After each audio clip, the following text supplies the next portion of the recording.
Assalamualaikum warahmatullahi wabarakatuh. Halo semuanya, jumpa lagi dengan saya Chow Sing Sing, kurator dari Podcast Horror Night Story. Halo, apa kabar semuanya? Semoga kalian semua sehat-sehat ya. Dan seperti biasanya, pada malam hari ini saya kembali dan akan menghadirkan sebuah kisah mistis untuk kalian. Kisah mistis kali ini ditulis oleh Meidina yang mengirimkan kisah mistisnya tentang tanah tak bertuan yang berada di sekitar rumahnya. Seperti apa kisahnya? Mari kita simak. Assalamualaikum warahmatullahi wabarakatuh. Namaku Meidina. Aku ingin menceritakan sebuah kisah horor yang terjadi di sekitar rumahku. Pengalaman ini terjadi ketika Mei masih kecil. Dan sampai sekarang sih tanah itu masih menyimpan berbagai macam misteri. Tanah itu memang ada yang memiliki, tapi tidak pernah dibangun rumah sama pemiliknya sampai saat ini. Karena pemiliknya sudah pada merantau di kota, jadi jarang pulang ke kampung halaman.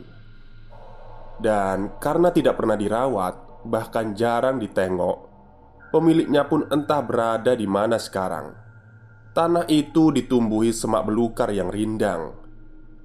Bahkan aku pun dahulu saat masih kecil, kalau mengaji malam tak berani lewat di depan pekarangan itu.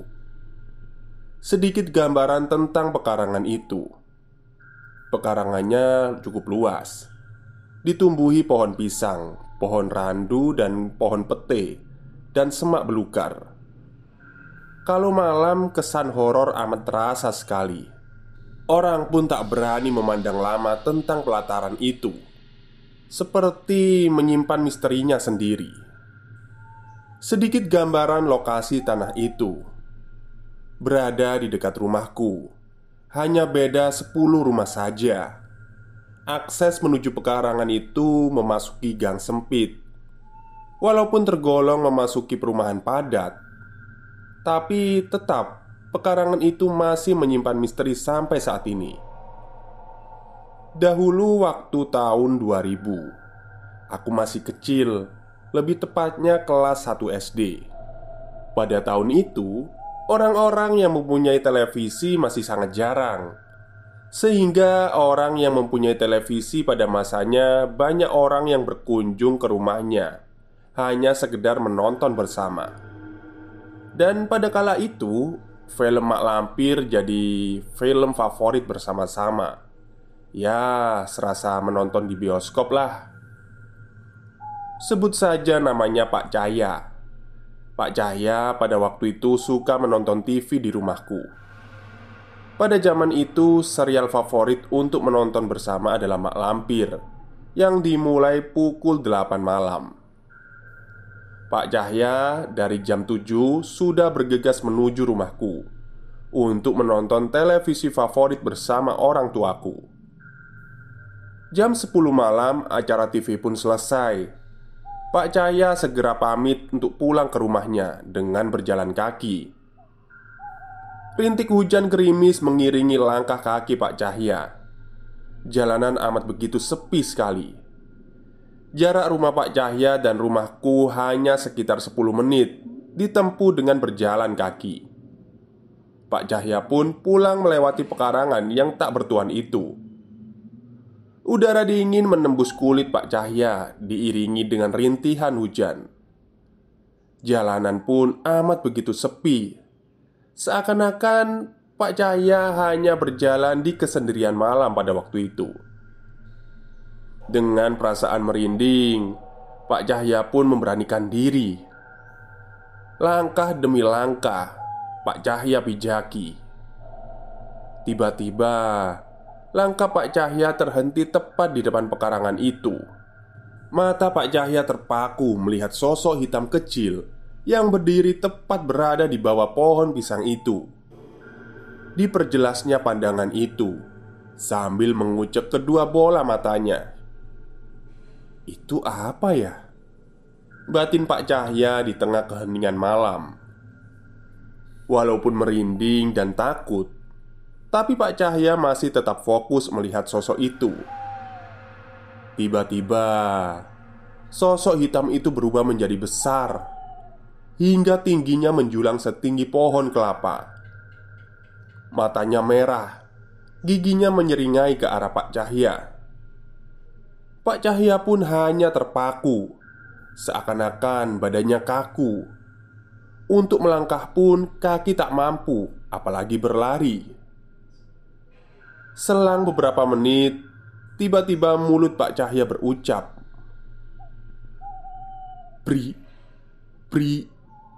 Brigidik Ireng," teriak Pak Cahya. Pak Cahya pun lari tunggang langgang sampai ke rumahnya dan langsung menceritakan kepada istrinya. Keesokan paginya Pak Cahya langsung menceritakan itu kepada bapakku tentang kejadian yang menimpa semalam. Pak Ishak," panggil Pak Cahya. "Iya, kenapa Pak Cahya?" "Semalam, waktu aku pulang dari sini, aku ditakut-takutin sama Brigidik Ireng yang ada di pekarangan itu," ucap Pak Cahya. Pak Ishak pun hanya tertawa. "Itu rezekimu." Diam-diam aku pun menguping pembicaraan antara Pak Cahya dan Pak Ishak bapakku. Dan Brigidik Ireng itu sampai sekarang masih ada dan masih mendiami pekarangan itu, seakan-akan jadi penghuni tetap. Kejadian horor pekarangan tak bertuan itu tak berhenti sampai di situ saja. Pernah juga ada kejadian horor yang pernah dialami oleh salah satu tukang becak yang sering mangkal di perempatan jalan raya. Kebetulan rumahku tepat di seberang kali. Ada jalan raya lintas provinsi. Jadi setiap bus untuk arah Jakarta-Jogja bisa lewat jalan itu. Sebelum berdirinya tol, jalan raya itu ramai sekali. Masih di tahun 2000. Tepatnya berapa aku pun lupa. Tapi yang jelas aku masih menyimpan memori menakutkan itu. Waktu itu ada salah satu tetanggaku. Kebetulan anaknya merantau di Jakarta. Dan letaknya rumahnya itu persis berhadapan dengan pekarangan tak bertuan itu. Yusuf adalah salah seorang pemuda yang telah lama merantau di Jakarta. Yusuf pun pulang ke kampung halamannya tepat jam 2 pagi. Bus yang ditumpangi Yusuf berhenti tepat berada di perempatan jalan raya itu. Dan Yusuf pun turun dari bis. "Sini mas, aku anterin sampai rumah," ujar Pak Min, tukang becak. "Oh iya pak, anterin masuk ke gang sempit ya, di depan sekolahan itu." "Oke siap pak," balas Pak Min. Becak pun dikayu dan memasuki gang sempit rumahku. Pada saat memasuki gang sempit itu, Pak Min dan Yusuf tidak merasakan keanehan. Stop pak, sampai di sini aja deh, ini rumah saya." "Bayar berapa?" tanya Yusuf. 7.000 aja pak," jawab Pak Min. Tatapan Pak Min pun tertuju pada pekarangan itu. Pak Min seakan-akan ingin bertanya kepada Yusuf. Akan tetapi Pak Min mengurungkan niatnya. Sambil terus berpikir dan kebingungan, Pak Min mengayuh becaknya pulang ke rumah. Si Yusuf pun langsung masuk ke rumahnya tanpa ada rasa keanehan sama sekali. Keesokan paginya Pak Min pun bertanya kepada rekan seprofesinya. Pak Kus," panggil Pak Min. "Iya, ada apa pak?" sahut Pak Kus. "Semalam aku nganterin orang ke gang sempit itu yang di depan sekolahan," kata Pak Min. "Iya terus?" jawab Pak Kus. "Aku di sana lihat hal yang menakjubkan. Gak disangka di gang sempit itu ada rumah megah terang benderang, bagus lagi. Banyak orangnya, rame, padahal jam 2 malam. Apa mungkin orang-orang itu lagi ngadain pesta ya? Rumah di gang sempit mewah. Perasaan di situ nggak ada rumah. Maksudmu apa sih Pak Min? Aku nggak tahu.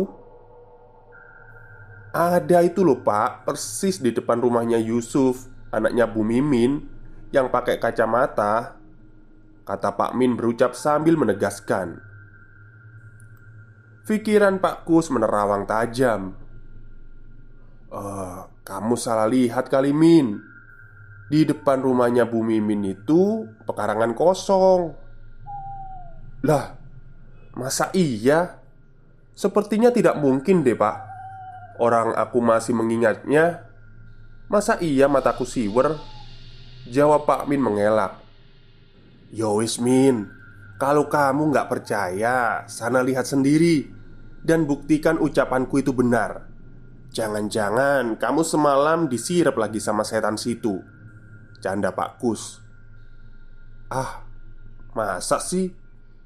Pak Min bungkam 1000 bahasa. Jam menunjukkan pukul 3 sore. Pak Min pulang ke rumah. Tapi karena penasaran, Pak Min pun pulang dengan melewati jalan rumahku gang sempit itu. Hanya sekedar ingin menjawab kepenasarannya saja. Becak pun dikayuh memasuki gang sempit itu. Pak Min pun memberhentikan becaknya tepat di depan rumah Yusuf. Matanya sambil menatap tajam pekarangan itu. Astagfirullah. Ternyata betul apa yang disampaikan oleh Pak Kus. Ini pekarangan kosong. Terus semalam apa yang kulihat?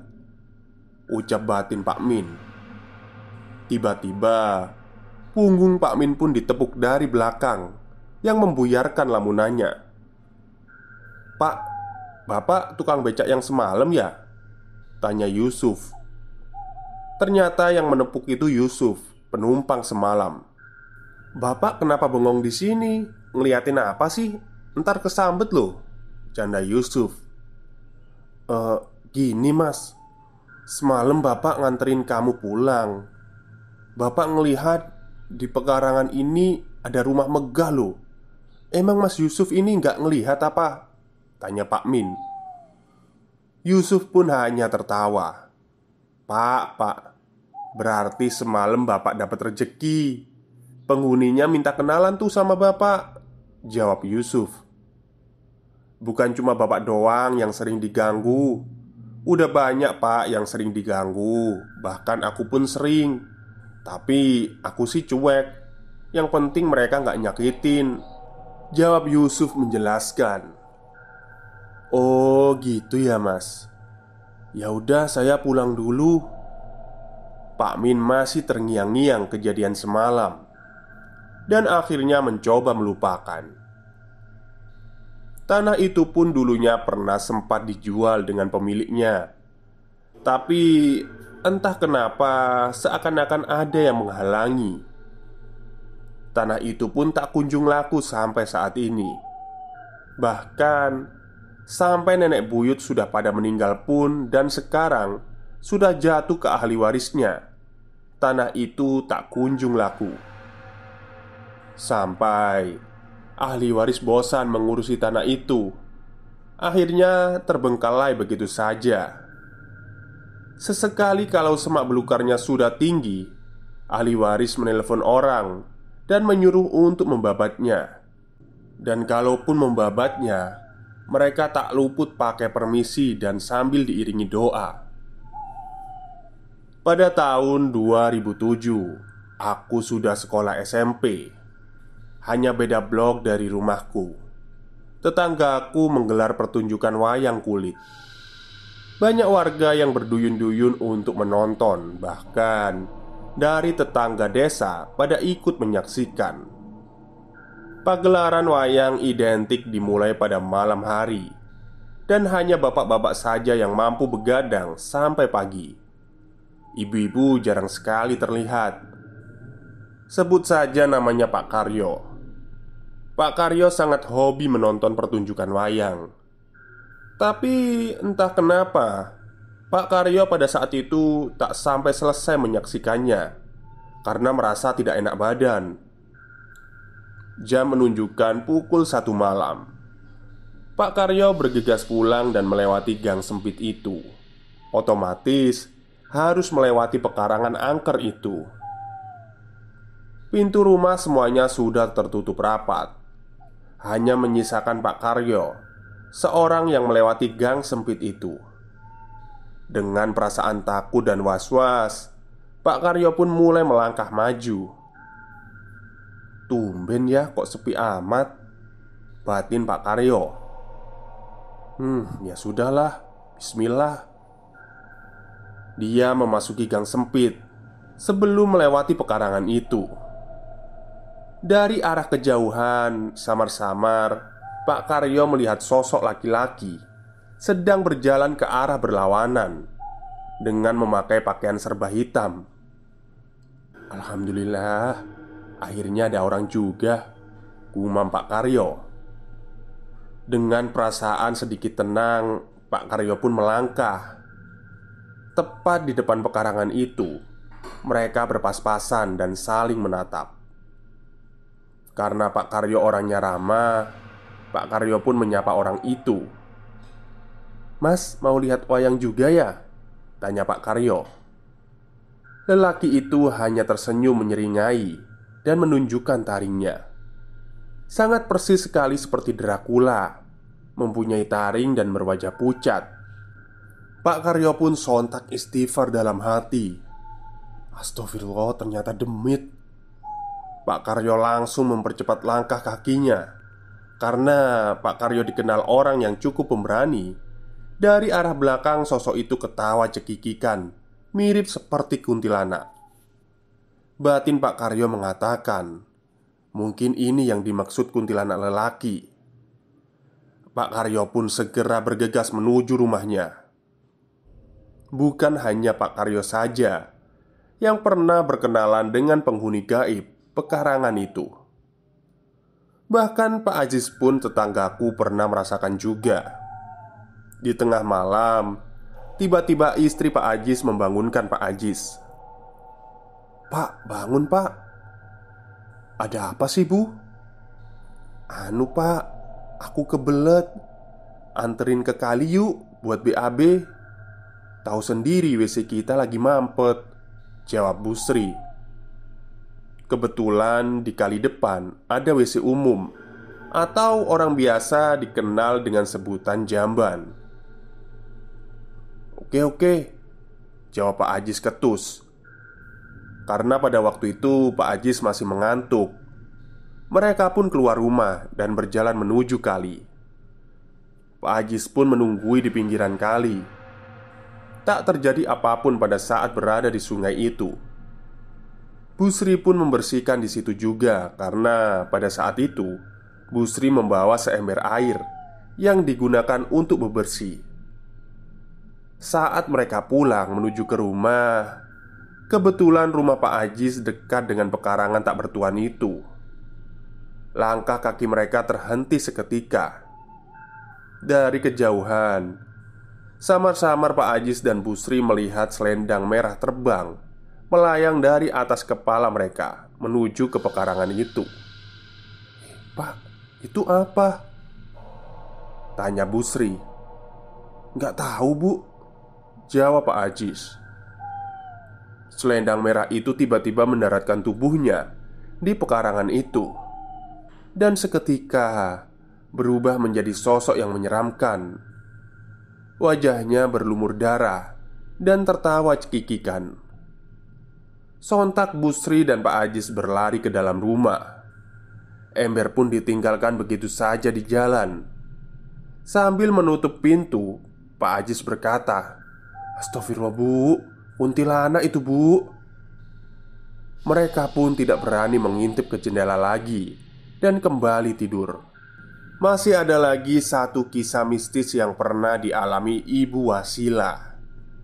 Rumah Bu Wasila tepat berada di samping pekarangan itu. Bahkan jendelanya pun beriringan dengan pekarangan itu. Suatu hari, Bu Wasila sedang memasak di dapur. Jendela diketuk-ketuk. Karena Bu Wasila sudah terbiasa, Bu Wasila hanya mengabaikannya saja. Malah sepertinya sudah tak asing dengan penghuni gaib pekarangan tak bertuan itu. Hari-hari pun berlalu begitu cepat. Aku pun menetap di kota lain bersama suami. Aku pun tak pernah tahu lagi kejadian apa yang pernah dialami di pekarangan itu. Pernah sewaktu-waktu aku pulang ke kampung halaman dengan membawa suami dan anak-anakku. Ketika anakku bermain bersama temannya tepat di samping rumah Bu Wasila yang gak terlalu jauh dari pekarangan itu, setelah pulang dari bermain, si Lisih pun menceritakan, "Oh, anaknya Mbak Mei itu namanya si Lisih mungkin ya. Gak tahu ya apa si Ningsih. Mah, tahu nggak? Di rumah itu yang dekat dengan tanah kosong serem itu, aku lihat ada anak kecil pakai baju main. Matanya ada darahnya. Dia liatin aku dari jendela rumahnya Bu Wasilah. Dia melambai-lambai tangannya ke aku. Aku disuruh main sama dia. Aku juga lihat bapaknya. Bapaknya lagi makan daging mentah. Ada darahnya. Ih, serem deh, mah," kata anakku menjelaskan secara detail.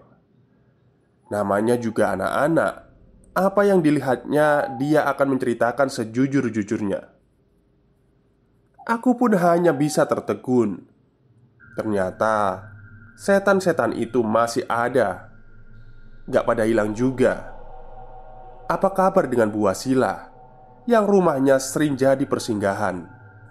Aku pun berkata pada anakku, "Ya sudah, kakak Silsi jangan mau main sama mereka ya." Oh, namanya Silsi. Iya, mah. Banyak sekali kejadian hal di luar nalar yang pernah terjadi di situ. Tapi lama-kelamaan kita pun sudah terbiasa sama sosok penghuni pekarangan itu, asalkan tidak saling mengganggu.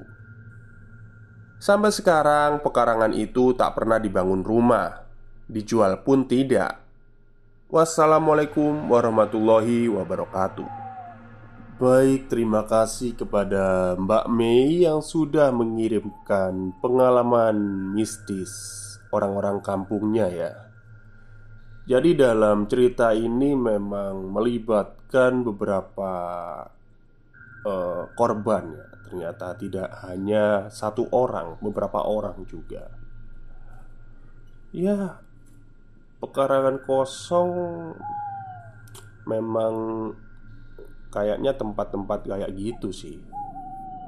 Dulu di samping sekolah saya SMP itu ada pekarangan kosong. Tapi sekarang udah dibangun, gak tahu dibangun apa ya, kayak gedung gitu.